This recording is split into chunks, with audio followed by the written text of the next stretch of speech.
ধরুন আপনি এলাকার একজন পাতি মাস্তান, আপনার সামনে একটি ছেলেকে ধরে এনে আপনার সতীর্থরা খুব করে পেটাচ্ছে। তার অপরাধ, সে আপনার বোনের সঙ্গে প্রেম করে। এতে আপনার বোনের যদিও কিছুটা সায় আছে, কিন্তু আপনি তাতে তোয়াক্কা করছেন না, ইচ্ছে মতো তাকে গণধোলাই দিয়ে দিলেন।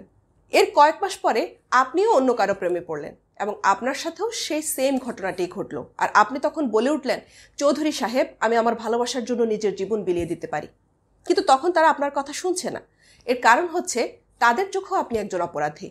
কিন্তু কিছুদিন আগে আপনি যে কাজটি করলেন, তখন আপনার কাছে তাকে অপরাধী মনে হয়েছে, কিন্তু সেম কাজটি যখন আপনি আজকে করলেন, আপনার এই কাজটিকে অপরাধ মনে হচ্ছে না। মনোবিজ্ঞানের ভাষায় এই সমস্যাটিকে বলা হয় ডাবল স্ট্যান্ডার্ড বা দ্বৈত সমস্যা। এক সমীক্ষায় দেখা গেছে আমাদের সমাজের 89% মানুষ এই সমস্যায় ভোগে। অর্থাৎ আপনি চুরি করতে যাচ্ছেন আর বলছেন যে চুরি করা ঠিক আছে, কিন্তু অন্য কেউ যখন চুরি করছে তখন আপনি বলছেন চুরি করা মহাপাপ। অনেকটা এই টাইপ। পৃথিবীর যত ধর্ম রয়েছে সব ধর্মেই ব্যাপারটি রয়েছে। এক ধর্মের মানুষ অন্য ধর্মকে দেখতে পারে না এবং এক ধর্মের মানুষ অন্য ধর্মকে নিয়ে বিভিন্ন কথাবার্তা বলে। তাই মাঝে মাঝে ইসলাম ধর্ম নিয়েও নাস্তিকদের কিছু কুরুচিপূর্ণ প্রশ্নের মুখোমুখি আমাদের হতে হয়।